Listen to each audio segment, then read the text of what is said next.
I think it's the issue of expertise, the fear of dumbing down, the fear that if you broaden participation, that the people who know more will be drawn in the mass.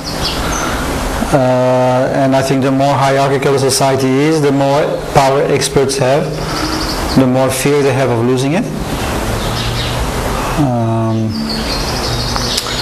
So yeah, I think in some countries, for example, like in France, they get more easily angry than in others.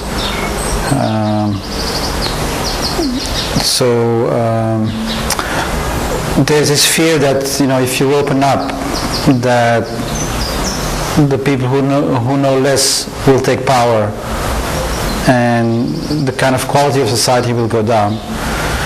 And it's a fear that I recognize, and I think peer-to-peer runs a danger in some circumstances of having that effect. I don't think it's inherent to peer-to-peer. I think it's bad design, bad governance that leads to those kind of processes. And that we can have value-conscious design, value-sensitive design, that designs for diversity, for autonomy, for selection of excellence, and that the best projects actually do that better than even other forms of social organization. I think the fear, this fear is the same as the fear of democracy.